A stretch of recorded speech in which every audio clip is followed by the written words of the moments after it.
Unamuno aquí le vemos haciendo varias figuras, y entre ellas vemos aquí en este lado, aquí en la esquina inferior izquierda, una figura que parece ser que es el pájaro aleteador. Normalmente Unamuno crea figuras y casi todas son variaciones del pájaro aleteador. Aquí vemos dos y está haciendo ahí otra que no sabemos cuál pudo ser. Unamuno empieza a tener problemas económicos porque empieza a tener muchos hijos y necesita ganar dinero como fuera. Entre las cosas que tenía que hacer pues eran escribir múltiples artículos. Es infinita la cantidad de artículos que escribe y la cantidad de cartas, y también poemas, poesías, obras de teatro y traducciones. Y una de las traducciones que le obligan a recurrir para mantener a su familia es un tratado de medicina en el cual tiene que especifica la enfermedad X de Mackenzie. Los dedos se quedaban un poco artríticos, y entonces la única manera de agilizarlos era manteniendo constantemente el movimiento en los dedos. Y esto me comentaba su hija, una de sus hijas, Felisa, que su padre lo mantuvo permanentemente como una obsesión, estar siempre moviendo los dedos como con cualquier cosa, o haciendo pajaritas o haciendo bolas con migas de pan.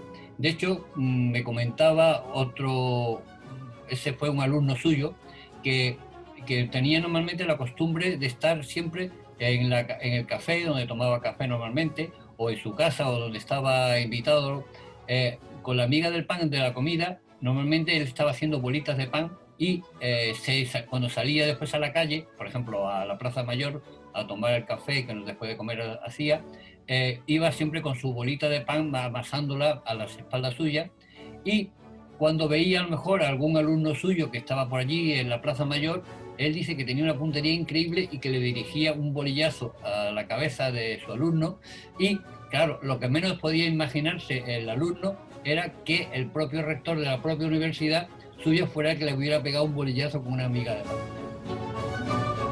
Él tenía un alto concepto de la creación en papiroflexia o de origami.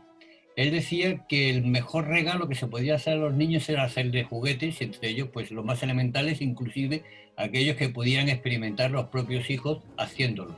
De hecho, me comentaba también otra de las hijas que el padre, pues cuando llegaba a su casa, pues colgaba el gorro que él llevaba. En aquella época todo el mundo llevaba gorro, y él entonces colgaba en el colgador, dejaba siempre el gorro.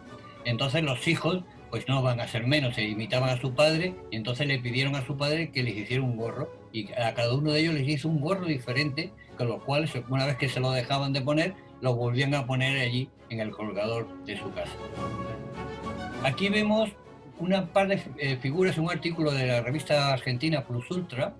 Vemos varias figuras, todas ellas menos una están constatadas como hay fotografías de ellas, que vemos que son de Unamuno, salvo el mono, que es el hijo de Unamuno, de Pablo de Unamuno, pero que Unamuno siempre lo llevó como una de las figuras señeras. Está hecho, todas las figuras que vemos aquí son figuras base pájaro, salvo el cerdito, esta que es base rana, y este león, que es la única figura que no conocemos por ninguna manera. De hecho, me pidieron en un momento determinado hacer para una película sobre Unamuno, hacer un león. Y esta figura intentamos hacerla tanto Joan Salas como yo, porque no la conocíamos, y a partir del dibujo a ver si éramos capaces de reproducirla, y no fuimos capaces. Es una figura que está ahí, que posiblemente, no me cabe la menor duda, si todas las demás efectivamente nos resultan conocidas, este león no está. Se supone que podía haber sido, pero no lo conocemos. En la fotografía, sin embargo, aquí sí que vemos al mono, el cerdo, la gaviota y un pato.